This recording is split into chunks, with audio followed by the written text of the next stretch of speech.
오늘 본문의 말씀을 통하여서 교회 네 번째 시간입니다. 교회에 대해서 같이 말씀을 나누도록 하겠습니다. 여러분 복습 좀 할게요. 보세요. 우리가 교회는 우리가 지금 예수님께서 이 교회라는 단어가 오늘 본문에 처음 나와 있어. 처음 본문에서 첫 번째 쓰인 거예요. 성경에서 어떤 단어가 첫 번째 쓰인 거에는 의미가 있습니다. 그만큼 중요한 의미가. 그래서 베드로가 지금 신앙 고백하는 데 있어 예수님께서 내 교회를 세우겠다 하셨는데 이 교회에 대한 본문에 나와 있는 배경에 있는 장소가 어디라고 했어요? 장소? 우리 본문 읽었잖아요. 장소? 가이사랴 빌립보. 빌립이란 황제가 왕이 가이사랴라고 하는 로마 황제에게 바치기 위해 만든 도시예요. 그러니까 이 도시 자체가 얼마나 최고의 도시인지, 가이사랴 로마 황제 가이사에게 바친 가이사의 이름이 들어간 장소이기 때문에 그만큼 어떻게 돼요? 대도시여야 돼. 엄청나게. 작으면 괜히 이름 붙였다가 자기가 죽어요. 이해되겠죠? 그러니까 그만큼 황제가 보고 잘했어 라고 만족스러울 만큼의 대도시. 이해되고요. 두 번째, 로마 시대 때는 로마 황제가 태양의 아들 신이었잖아요. 즉 황제를 위한 신전이 그 도시의 중앙에 의리하게 만들어져 있어야 돼요. 그게 가이사 황제에게 바쳐진 도시예요. 그렇기 때문에 이 도시가 그 시대에 아주 중요하고 의리하고 그리고 어마어마한 도시 중에 하나였다는 거죠. 근데 예수님께서 갈릴리 지역에서 제자들과 함께 지내다가, 갈릴리는 시골 촌동네입니다. 어부도 살아가면서 촌동네에서 제자들을 양육하고, 예수님이 예루살렘에 올라가서 마지막 십자가에 못 박혀 돌아가시기 전에 제자들의 3년 반 동안 함께 했던 믿음을 점검하기 원하셨던 거예요. 그래서 갈릴리에서부터 여기가 예루살렘이에요. 여기가 갈릴리입니다. 그러면 이로 내려오시는 길인데 예수님은 북쪽으로 올라가셔서, 이쪽이 아니겠네요. 갈릴리면 이쪽으로 올라가셔서 여기서 가이사랴 빌립보로 올라가셔서 여기서 제자들의 믿음, 신앙, 너희는 나를 누구라고 하느냐라고 테스트하고 계신 거예요. 그러므로 여러분, 교회는 어디 위해 세워진다라고요? 세상 한복판, 초라하게 보이고 작아 보이고 아무것도 아닌 것 같은 그 모습이 세상에 가장 잘 나가는 로마 황제의 한복판에서 너희가 나를 누구라고 하느냐라고 물어보시는 거예요. 그 위에 교회가 세워졌다는 거죠. 여러분, 그러므로 교회는 결코 초라하지 않습니다. 교회는 세상의 로마 황제, 즉 이 시대는 로마 황제를 주라고 고백했잖아요. 황제가 너의 주인이냐 아니면 내가 너의 주인이냐.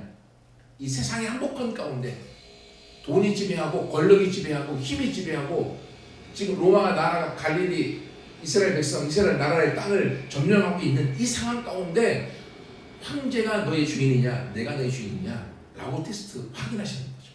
여러분, 이 테스트를 통과한 사람만이 교회의 온전한 일원이 되어질 수 있습니다. 아멘. 주님이 그 교회 위에, 이 믿음의 고백 위에 교회를 세우셔서, 교회를 세운, 왜 이런 일을 하셨냐? 교회는 무엇을 위해 세워졌냐? 정복이라고 하는 목적을 위해서 세워졌어요. 내 교회를 세울 것인데 내 교회는 음부의 권세가 이기지 못할 것이다. 음부는 이 시대는 지옥을 뜻합니다. 지옥은 누가 지배하고 있어요? 사단이 지배하고 있는 이 땅 가운데 내 교회를 세울 것인데 음부의 권세가 이기지 못할 것이다. 음부의 권세, 음부의 문이 이기지 못하고 뚫린다는 거죠. 그러므로 교회는 음부의 공격자가 되는 거고 사단은 수비수가 되는 거예요. 이게 교회의 예수님이 계획하셨던 본래의 모습이라는 거죠. 근데 오늘날은 사단이 공격자가 되어져 있고 교회는 움츠러들고 수비수가 되어져 있어서 계속 뚫리고 있는 상황이 되어져 있다는 거죠. 근데 성경에서 주님이 원하셨던 것은 교회는 정복이 목적이라는 거예요. 정복을 향하여. 그러므로 우리는 공격자로서 하나님이 주신 능력이 얼마나 큰지를 내가 알고 있어야 된다는 거죠. 근데 이걸 어떻게 알 수 있느냐? 교회 안에만 있으면 몰라요. 그래서 예수님이 어디로 데리고 간 거예요? 세상 한복판에 데리고 가신 거예요. 우리가 다니엘 기도에 나왔던 목사님 한 분 무당을 전도하신 목사님이 계시잖아요. 30년 동안 무당 25명 넘게 전도한 어마어마한 간증과 책도 나와 있는 목사님인데, 그분이 자기도 교회를 개척하고 너무 힘이 없고 교회가 너무 약하고 자기는 능력이 없나 보구나, 나는 교회 개척하고 목사가 될 팔자가 아니었나 보다 라고 비관하면서 포기하려고 하는 상황에 하나님이 무당을 만나게 하셨고요. 무당에 대한 긍휼의 마음을 갖고 무당에게 사역하다 보니까, 와, 무당들은 자기들이 섬기는 신을 정말 하나님처럼 섬기거든요. 왜냐하면 무당들은 무당의 신 내림을 안 받으면 그 무당 벌이라고 하죠. 벌 때문에 자기 몸이 아프고 자녀들도 아프고 막 이런 것들 때문에 위협을 당하니까 할 수 없이 도망가지 못해갖고 무당이 되어져 가는 가문들. 그래서 무당된 사람들은 다 하기 싫어한다는 거예요. 근데 그 신이 무서워서 도망 못 가는데 목사님이 가니까 목사님이 그 신전을 다 치워버리고 아무 일이 없는, 그리고 그 무당을 향하여 기도하고 할 때 질병이 떠나가고 귀신이 떠나가는 일들을, 그러면서 이야, 하나님이 나한테 어마어마한 능력을 주셨구나 라고 하는 걸 교회 하고 있을 때, 개척하고 있을 때는 몰랐는데, 무당 전도하고 무당을 전도하면서 무당과 영적인 싸움 가운데 전쟁을 하고 보니까 내 안에 계신 예수 그리스도가 어마어마한 능력이 있구나, 그 능력이 내 안에 있구나 라는 걸 그분이 경험하고 그것을 향하여 그 사역 가운데 지금 다니엘기 위해서 간증하시는 거잖아요. 여러분, 이것처럼 그 목사님뿐만 아니라 예수 그리스도를 믿는 모든 성도들에게는 하나님이 이미 우리에게 능력을 주신 줄 믿습니다. 아멘. 우리가 모를 뿐이죠. 그 능력을 사용해야 되는데 교회 안에서 사용하는 것이 아니라 그것은 세상에 나가서 사용할 때 그 역사와 능력이 나타나게 되어집니다. 오늘 오전 예배가 열방교회가 이성봉 목사님 설교하지 아니하시고 필리핀 선교사님의 설교였더라고요. 그 링크가 있어갖고, 그래서 예배 끝나고 이제 금식하고 있으니까 올라가서 링크를 눌러보니까 아직도 하고 계셔서 설교 뒷부분을 봤어요. 봤는데 그 윤필립 선교사님 저도 몰랐거든요. 30대 분 같아요. 30대 정도 나이가. 근데 본인이 교회를 필리핀에 가서 개척하고 이분도 소그룹 사역 같은 그런 걸 통해서 건물 중심이 아니라 교회를 몇백 개를 좀 세웠고, 자기 50대기 전에 교회를 10,000개를 세우는 거, 100명 들어가는 10,000명, 1억을 주님 앞에 올려드리는 게 저기 꿈이라고. 근데 필리핀 지금 코로나가 아니었으면 자기가 올해 몇천 개 교회를 세울 것인데 그걸 못했다고 지금 얘기하더라고요. 그러니까 나이와 관계없이 그 꿈과 비전 가운데 하나님 앞에 나아갈 때 그 선교지 현장 가운데 하나님 일하시는데, 그 말씀이 영상 가운데 말씀하시는데, 자기가 필리핀도 좀 그래도 마닐라나 도시는 발전했잖아요. 필리핀 도시에서 목회하다가 섬에 들어간다는 거예요. 필리핀에는 섬에 들어가서 사역하다 보면 이 섬에 있는 사람들 전기가 제대로 안 들어가서 매스컴, TV에 노출이 안 돼갖고 너무 순진해서 기도하면 바로 은혜 받고 귀신 떠나가고 치유가 나타난다는 거예요. 그래서 이게 그런 능력이 왜 안 나타나? 사람의 마음이 강팍해져갖고 그렇구나. 바로가 마음이 강팍해진 것처럼, 그러니까 하나님의 능력이 역사하지 못하게 되어지는 거죠. 그래서 우리 마음이 순수해지면 순수한 마음 가운데 하나님의 능력 하에서 정복 가운데 교회가 세워지고 하나님의 나라가 확장되는 역사가 나타나게 된다는 거죠. 여러분, 교회가 정복 위에서 존재한다. 교회는 공격수다. 여러분, 이것을 우리가 알고 하나님 앞에 달려나가는 우리가 되기 소원합니다. 왜냐하면 우리가 세 번째 지난주에 했죠. 왜 정복해야 되냐? 왜 정복해야 되느냐? 이거 뭐라 그랬어요? 회복해야 돼요. 회복. 뭘 회복하느냐? 우리가 에덴 동산을 회복한다고. 하나님이 에덴 동산을 우리 주신 이유, 에덴 동산은 하나님의 나라로 우리 주셨는데, 에덴 동산을 주신 것을 우리가 사단에게, 뱀에게 꼬임을 받아갖고 이것을 통치권을 사단에게 넘겨줘 버렸죠. 그러다 보니까 이 땅에 하나님이 만들어주신 에덴의 동산, 행복의 동산에 쫓겨나서 유리방황하면서 이제는 그 인생의 고난의 연속, 고난의 행군이 시작되어졌죠. 여러분, 하지만 우리를 향한 사랑을 하나님 포기하지 아니하시고 우리를 다시금 이 본래의 에덴의 동산으로, 행복의 동산으로 회복하기 위해서 주님께서 우리에게 역사에 오셨던 구약의 역사. 근데 이 부분들을 이스라엘 백성들이 제대로 따라오지 않으니까 이제 하나님이신 자기가 십자가에 못 박혀 죽고 이 땅에 내려오심으로 예수 그리스도를 통한 자신의 교회를 세워서 그 교회를 말미암아 이 회복을 이루어 가도록 하셨다는 거예요. 여러분, 이것처럼 우리 삶 가운데 하나님은 이 교회라고 하는 것이 장소가 아니에요. 이 교회라고 하는 것이 그냥 우리의 놀이터가 아니라는 거죠. 교회라고 하는 것은, 여러분 본문에 보십시오. 교회를 세울 때 누구 교회를 세운대요? 저 보지 마시고 본문에 보세요.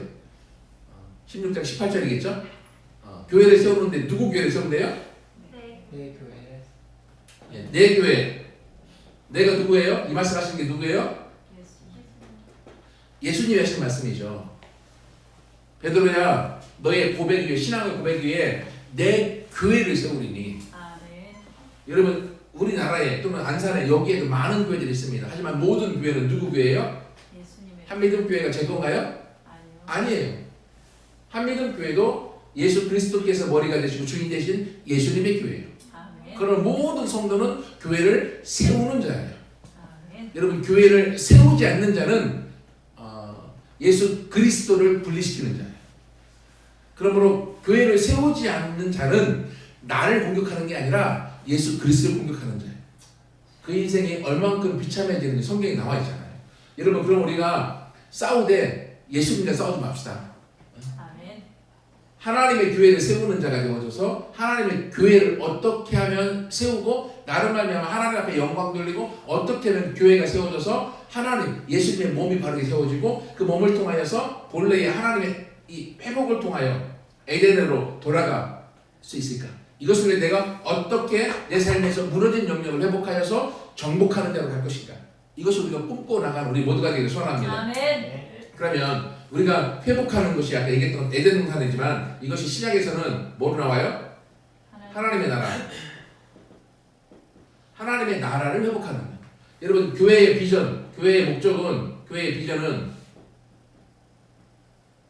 하나님의 나라를 회복하는 거예요.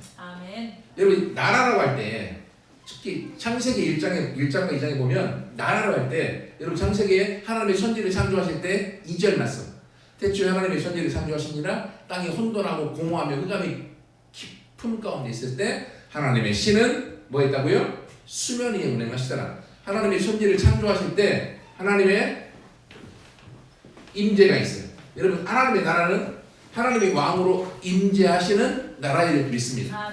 그래서 여러분, 하나님의 나라의 조건이에요. 지금 하나님의 나라의 조건은 첫 번째 뭐가 있어야 돼요? 하나님의 임재가 있어요. 하나님의 다스림 가운데 하나님의 나라가 세워지는 거죠. 그리고 하나님이 임재하셨으면 그분이 뭐 해야 됩니까? 하나님 통치하시기 위해서 뭐 하셨어요? 질서를 만드셨죠. 그래서 첫째 날부터 여섯째 날까지 하나님께서 질서를 만드시고 그 질서 안에 번성을 통하여 채워놓으셨죠. 그리고 인간을 마지막 여섯째 날 창조하시고 세 번째 하나님이 인간과 함께 마지막 일곱째 날 뭘 하기 원하셨어요? 안식을 하기 원하셨어요. 이게 하나님의 나라의 요소예요. 하나님의 나라에는 하나님의 임재하심이 있고요. 그분의 다스리심이 있어지고 그를 통한 하나님 안에서의 안식을 누리는 것, 그게 하나님께서 세우셨던 하나님의 나라의 3요소예요. 여러분, 이것을 위해서 우리가 교회도 마찬가지죠. 교회도 하나님의 임재가 교회 안에 있어야 돼요. 근데 이 교회는 하나님의 임재가 없을 수 없는 게 내 교회를 세우겠다라고 주님 말씀하셨기 때문에 교회에 있는 목회자가, 성도가 이 교회가 하나님의 교회야, 예수님이 주인된 교회라고 인정하는 교회마다 하나님의 임재가 있는 줄 믿습니다. 성령을 사모하고 그분의 임재가 있어서 그분의 통치를 통하여 질서가 있어지는 거예요. 원래 우리 하나님의 나라하면 우리가 오해하는 게 하나님의 나라를 우리가 다른 말로 하죠. 천국이라고 해서 천국은 죽은 다음에 가는 곳이라고 하는 의미가 있어요. 그래서 천국과 지옥으로 나눠서 우리가 죽은 다음에 천국 가야 됩니다 라고 하는 것, 궁극적으로는 천국에 가죠. 하지만 하나님 우리를 창조하신 이유는 궁극적으로 죽은 다음에 천국 데려가려고 한 게 아니에요. 이 땅에서도 우리 할 일이 있다고 하는 거죠. 만약에 예수를 믿고 우리가 죽은 다음에 천국 가는 게 목적이면 예수를 믿자마자 바로 죽여야죠. 예, 천국 가는 목적인데. 근데 이 땅에 우리를 살려놓고 있어요. 왜 그렇습니까? 이 땅에 우리가 해야 될 일이 있는 거죠. 그래서 하나님의 나라, 헬라어로 바실레이아 투 테우라고 하는 테우는 하나님이고요. 바실레이아는 나라 또는 다른 의미로 통치라는 의미가 있어요. 그래서 하나님의 나라에는요, 나중에 죽어서 천국에 가는 영원한 나라도 있지만 하나님이 이 땅에 하나님의 통치가 있어지는 나라, 하나님의 다스림을 받는 것, 하나님의 임재를 통하여 통치가 있어지는 그 곳마다 하나님의 나라가 되어지는 줄 믿습니다. 하나님은 예수 그리스도를 믿는 성도를 통하여, 교회를 통하여 하나님의 나라, 하나님의 다스림 가운데, 이 땅 가운데 하나님의 통치를 통하여 하나님을 믿는 모든 성도들마다 안식함을 누리기 원하시는 거예요. 혼자만 안식하는 것이 아니라 예수 그리스도를 믿는 모든 성도들이 다 안식함 가운데 들어가도록 하나님이 이 일을 향하여 우리 가운데 부르신 사명이 있는 거죠. 그래서 여기서 우리를 향하여 하나님이 주시는 정체성, 네가 누구냐? 교회이고 교회를 누리는 또한 내가 안식할 뿐 아니라 안식시키는 사명까지 우리 가운데 있는 거예요. 그 정체성을 바로 알면 그 안에 사명도 발견되어지는 줄 믿습니다. 여러분, 그래서 우리가 하나님의 나라를 향하여 가는데 왜 하나님의 나라가 그의 목적이냐? 이것은 예수님이 오셔서 이루기 원하셨고 세우기 원하셨던 것들이기 때문에 한번 성경을 찾아봅시다. 성경을 봐야만 하니까. 여러분, 마가복음 1장 15절 말씀 잘 읽어주세요. 마가복음 1장 15절. 이르시되 때가 찼고 하나님의 나라가 가까이 왔으니 회개하고 복음을 믿으라 하시더라. 아멘. 이르시되 때가 찼고 하나님의 나라가 가까이 왔으니 회개하고 복음을 믿어라. 회개하고 복음을 믿어라. 그래서 어디로 가라? 하나님의 나라에 들어가라. 하나님의 나라가 가까이 왔다. 예수님이 첫 번째 하셨던 공적 사역의 메시지예요. 그래서 이 메시지는 누가 전하는 거예요? 세례 요한도 첫 번째 전했던 메시지가 이 메시지예요. 동일하게 회개하라. 천국이 가까이 왔느니라. 회개하라. 하나님의 나라가 가까이 왔느니라. 하나님의 나라에 들어가는 자는 하나님의 임재의 통치 질서 안에 들어가야 되는 거죠. 그럼 내가 하나님의 통치 질서 밖에 있었던 세상의 질서 안에 있었던 사람들은 회개를 통하여 쉬고 돌이켜야 돼요. 회개한다는 말은 내가 갔던 길을 끊고 180도 턴해서 돌아간다는 말이에요.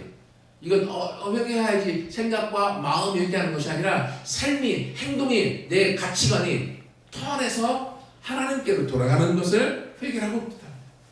여러분, 그래서 우리가 하나님의 통치 질서 안으로 들어가는 것, 회개하는 자만이 하나님의 나라의 백성으로 살아갈 수가 있고 하나님의 나라의 백성으로 그 일들을 이루어갈 수 있는 겁니다.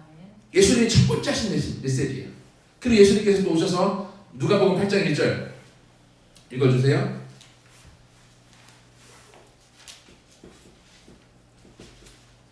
그 후에 예수께서 각 성과 마을에 두루 다니시며 하나님의 나라를 선포하시며 그 복음을 전하실세 12제자가 함께하였고. 아멘. 예수님께서 본인만 선포하시는 것이 아니라 예수님이 한 곳에서만 선포하시는 것이 아니라 그 후에 각 성과 마을에 두루 다니시면서 예수 전하셨던 게 뭐라고요? 하나님의 나라를 전하셨고 그 복음, 하나님의 나라의 복음을 전하시되 12제자와 함께 이 복음을 같이 전해 나가셨다는 거죠. 예수님은 지금 오신 목적이 하나님의 나라를 회복하기 오신 거죠. 하나님의 나라의 회복은 에덴으로의 회복이고 에덴으로의 회복은 하나님의 임재를 통한 통치 질서 가운데 그들이 안식함 가운데 행복을 누리는 거예요. 하나님의 이 일들을 이루기 위해서 오셨고 예수님께서 이 일들을 행하고 계시고요. 그리고 예수님께서 돌아가시기 전에 사도행전 1장 3절 말씀 읽어주세요.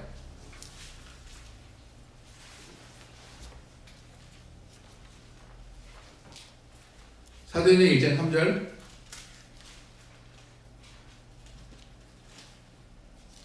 그가 고난 받으신 후에 또한 그들에게 확실한 많은 증거를 치니 살아계심을 나타내사 40일 동안 그들에게 보이시며 하나님 나라의 일을 말씀하시니라. 아멘. 예수님께서 이제 부활하셨습니다. 부활하시고 나서 제자들에게 뭘 하셨다고요? 40일 동안 보이시면서 하나님의 나라의 일에 대해서 계속 말씀하셨어요. 예수님의 첫 메시지, 예수님의 마지막 메시지 다 하나님의 나라예요.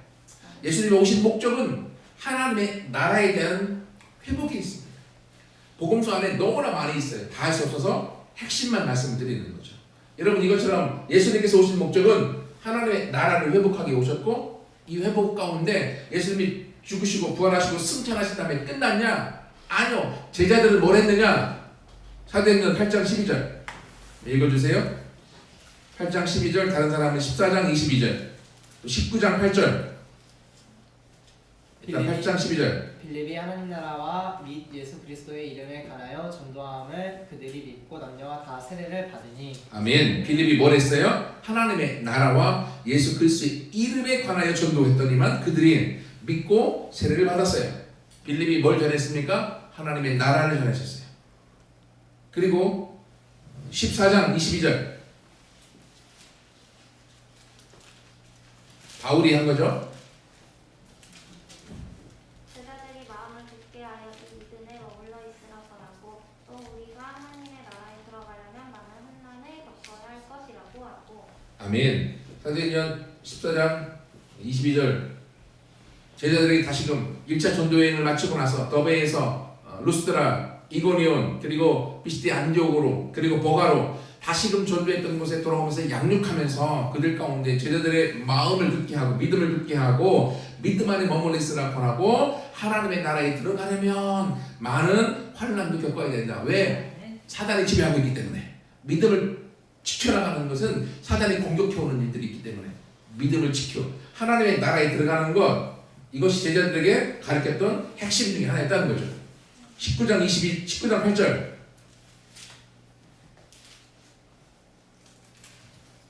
바울이 회당에 들어가 석 달 동안 담대히 하나님 나라에 관하여 강론하며 권면하되. 아멘. 에베소교회에 가서 석 달 동안 말씀을 전했는데 어떤 말씀을 전했습니까? 하나님의 나라에 관한 말씀. 예수님이 전하셨던 것도 하나님의 나라고 제자들이 가서 전도하고 복음을 전하고 있는 사도들의 일하심도 하나님의 나라에 대해서 계속 전하고 있어요. 그리고 사도행전의 마지막 28장 30절 31절.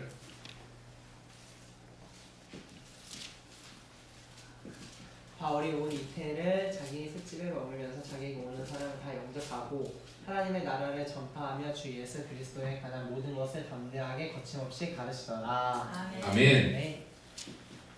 바울이 로마에 있으면서 2년 동안 있으면서 자기에게 오는 사람들에게 하나님의 나라, 아마 가택 연금처럼 그 집에 감옥 대신 집에 감옥처럼 묶여 있었던 것 같아요.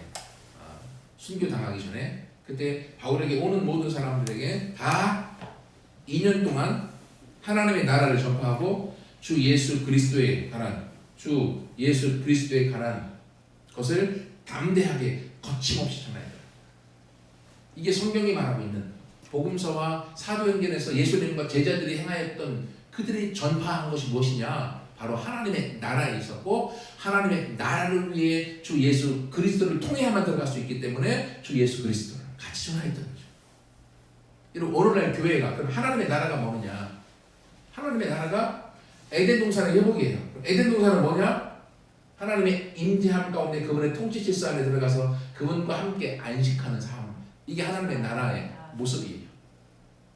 우리의 신앙생활, 교회도 마찬가지입니다. 교회는 교회에 댕기는 게 아니라 교회 주인 되시는 내 교회의 주인 되시는 예수 그리스도 안으로 들어가는 거고요. 아멘. 그분이 내 삶을 다스리고 예수님의 핏값을 주고 나를 사셨기 때문에 나를 속량하셔서 내가 예수님 그리스도의 것이 되어졌잖아요. 나는 내 몸은 내게 아니라 예수 그리스도의 것임을 인정함으로 그분이 나를 다스려서 그분이 나를 통치하여 마음껏 나를 이끌어 가도록 나를 내어드려요. 근데 그 삶이 나에게 진짜 안식이라는 거예요. 그 삶이 진짜 행복이고 그 삶이 진짜 감사이고 그 삶이 진짜 은혜인 거죠. 그래서 이것을 누리기 위해서 우리가 들어가는 건 뭐냐면 순종이 필요한 거예요. 순종. 아멘. 순종이 뭡니까? 하나님이 옳다고 하면 옳은 거고 하나님이 그러다고 하면 그런 거예요. 나한테는 안 맞는데요. 내 성향, 내 스타일하고 안 맞는데요. 아직 하나님의 나라 안에 안 들어간 거예요. 아직 하나님의 다스림이 내 안에 없는 거죠. 하나님의 예수를 믿는다고 하는 건 내가 십자가에 못 박혀 죽었고 주님이 내 안에 주인이심을 인정하는 것이 믿는 구원이거든요. 이 구원된 사람만이 하나님의 영향력이 분명히 되어지는 거죠. 여러분 그러므로 우리가 온전한 순종 가운데 가야 되는 거예요. 여러분 이게 사실은 에덴 동산에서 이게 뱀에 꼬임받아서 이게 실패했잖아요. 하나님 창세기 12장부터 어떻게 하셨습니까? 하나님께서 다시금 이 일들을 이루기 위해서 아브라함을 선택하시고 그들 나중에 출애굽시켜서 하나님께서 임재하기 위한 하나님의 임재의 모습으로 뭘 만드셨어요? 성막을 만드셨어요. 성막을 통해 하나님이 임재하셨어요. 그 이스라엘 백성의 광야길을 지나면서 그들에게 하나님 뭘 주셨어요? 율법을 통하여서 질서를 주셔서 율법을 통해서 하나님의 통치 안에 들어오게 만드셨고 그래서 그 일을 통해서 여호수아에 가서 하나님의 땅을 주어서 땅 가운데 그들이 안식하도록 하나님의 창세기부터 여호수아까지 하나님의 역사를 다시금 에덴을 회복하는 역사를 이루어 가셨던 거죠. 아멘. 그리고 이것들이 제대로 또한 인간이기 때문에 되어지지 않으니까 예수님께서 결국은 신약에 교회를 세우셨고 그 교회를 통하여 다시금 하나님의 임재를 통하여 하나님의 다스림 가운데 있는 성도들을 말미암아 하나님이 이 땅을 구원하셔서 이 땅 가운데 안식을 주기 위해서 하나님은 정복 가운데 사단에게 빼앗긴 영토 영역들을 회복하고 나아가도록 하나님이 함께 하시는 거예요. 아멘. 내 교회 주님의 교회이기 때문에 여러분 이것이 교회된 우리의 삶이고 목적이에요. 이제는 여기에 대해서 우리의 선택만 남은 거죠. 아 그렇구나 라고 믿음 가운데 받아들이고 나아가게 될 때 하나님은 나를 통해 얼마나 큰 능력과 기적을 행하시는 일을 경험하게 될 것이지만 다 알면도 불구하고 내가 이걸 받아들이지 않고 여전히 나는 살아있다라고 나 살아있는 나 자신을 붙들고 가는 한 주님은 도우실 수가 없고요. 주님의 교회가 될 수 없고요. 그러면 주님의 능력이 나타나지 않고요. 내 삶은 회복되어지지 않고 정복보다는 정복당하는 인생이 되어져서 그 인생 가운데 세상 한복판에서 결국은 주님이 주인이 아니라 세상이 주인이고 돈이 주인이고 그리고 세상의 것이 주인인 것 가운데 내 인생이 전락될 수밖에 없어요. 교회를 얼마나 많이 다녔느냐 얼마나 예수를 믿었느냐 중요하지 않아요. 성경에서 어마어마한 기적이 나타나는 것은요 오랜 세월 믿은 사람은 더 안 나타나요. 재미난 게 실제로 바로 믿은 사람들이 순수한 가운데 예수 그리스도를 받아들일 때 주님의 역사가 나타나거든요. 왜 그렇습니까? 내 삶을 주님 앞에 온전히 드렸을 때예요. 여러분 그러므로 주님께서는 우리 가운데 이렇게 교회의 비전으로 하나님의 나라를 회복하기 원하시네요. 그러면 이제 내가 주님의 것이 된 내 인생은 내 삶의 목적은 어디에 있을까요? 무엇을 위해 살아야 될까요? 하나님의 나라를 이루는 삶을 살아가는 삶 그것이 성도의 삶이고 나의 삶이 되어지는 거예요. 아멘. 여러분 주님의 목적이 내 목적이 되어지고 주님의 꿈이 내 꿈이 되어지고 주님이 걸어가시는 길이 내 발걸음이 되어질 때 주님은 그 일을 통하여 우리 인생을 기쁘게 만드실 거예요. 아멘. 그것이 하나님 안에서의 신앙생활의 행복이고 기쁨이에요. 여러분 그럼 우리 모두의 삶 가운데 이승만 목사님 설교 가운데 그런 내용이 나오더라고요. 어떤 성도들을 보면 참 안타깝다고. 왜 그런가 하면 목사님한테 보여주기 위해서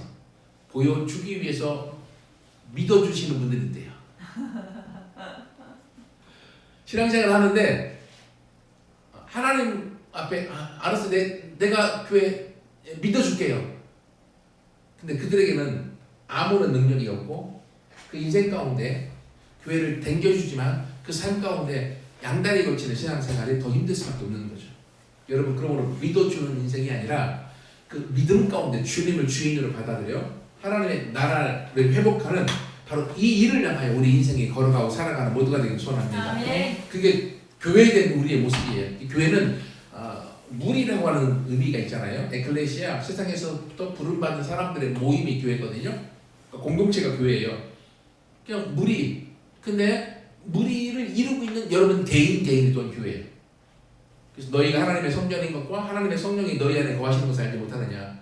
고린도 교회가 음란한 가운데 창기들과 몸을 섞으니까 너희는 어떻게 하나님의 성전된 너희 몸을 더럽히느냐 라고 그들에게 하나님은 우리 개인의 교회를 보시고 개인이 모여있는 소수의 사람인 무리를 교회를 보시는 거예요. 두세 사람이 내 이름으로 모인 곳에는 나도 그들 중에 있느니라. 마태복음 18장 20절에 말씀하신 것처럼 우리의 소그룹이 교회이고 또 대그룹이 교회이고 여러분 그러므로 교회된 우리 삶의 목적 내 삶의 모습이 이 교회라고 하는 이 정의와 말씀을 통해서 우리 자신을 점검하여서 우리 삶의 아름다운 결실과 열매가 다 맺혀지고 그를 통하여 하나님의 승리를 누리는 우리가 되기를 소원합니다. 아멘. 기도하겠습니다.